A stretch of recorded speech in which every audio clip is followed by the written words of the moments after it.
భద్రాచలం దగ్గర ఓ చిన్న గ్రామం. ఆ గ్రామంలో గంగాధర్ అనే మంచి మనిషి ఉండేవాడు. చిన్నపాటి మెడికల్ షాప్ నడిపేవాడు.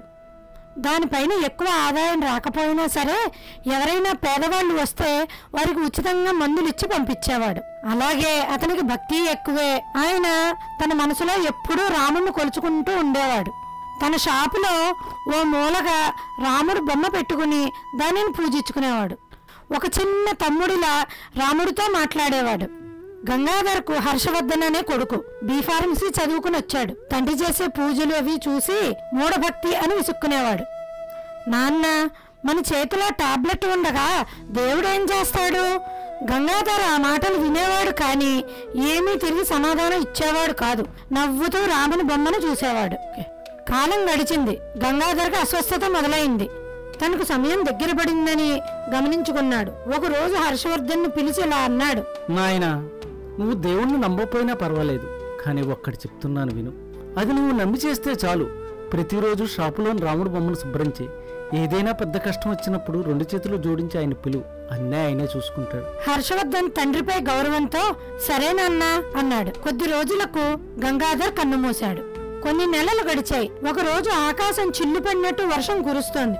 ఉరుములు, మెరుపులు. సరిగ్గా అప్పుడే ఓ కుర్రాడు షాపుకు పరిగెత్తుకుంటూ వచ్చాడు. అన్నా అన్నా, మా అమ్మ ఊపిరి తీయలేకపోతుంది.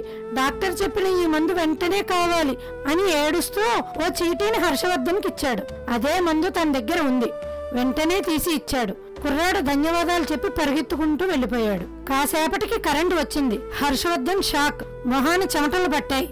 కొద్దిసేపటి క్రితం ఓ కస్టమర్ ఎలుకల మందు సీసాను తిరిగి వెనక్కి ఇచ్చాడు. లైట్ లేకపోవడంతో తాత్కాలికంగా కౌంటర్ పై పెట్టి వదిలేశాడు. ఇప్పుడు అదే సీసా కుర్రాడికి ఇచ్చాడు. ఏం చేయాలో అర్థం కావట్లేదు. తన చేతులారా ఓ ప్రాణం తీయబోతున్నానా అని కంగారు, భయం. ఆ క్షణంలో తన తండ్రి చివరిలో చెప్పిన మాటలు గుర్తు వచ్చాయి. చేతులు జోడించి కన్నీళ్లతో రాముడు బొమ్మ ముందు ప్రార్థించాడు. ఓ ప్రభు, మీరు ఉన్నారని నాన్న ఎప్పుడూ చెబుతూ ఉండేవారు.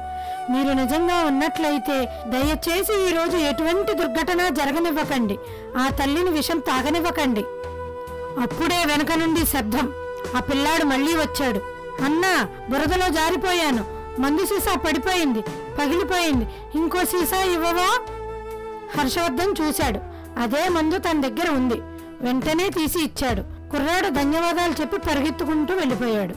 తర్వాత లేచి వెళ్లి రాముడు బొమ్మను చూశాడు. ప్రేమపూరితమైన చిరునవ్వుతో ఉన్న భగవంతుని విగ్రహాన్ని చూస్తుండగా కన్నీళ్లు కారడం మొదలయ్యాయి.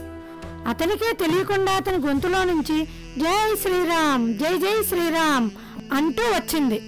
ప్రేమతో పిలిచిన ప్రతి ప్రార్థన దైవం వింటాడు. జై శ్రీరామ్, జై జై శ్రీరామ్. ఇలాంటి ఎన్నో అరుదైన అద్భుతమైన కథల కోసం please like, share and subscribe అరుదైన కథలు ఛానల్. అలాగే మా వీడియోని మీ ఫ్రెండ్స్కి షేర్ చేయడం మర్చిపోవద్దు.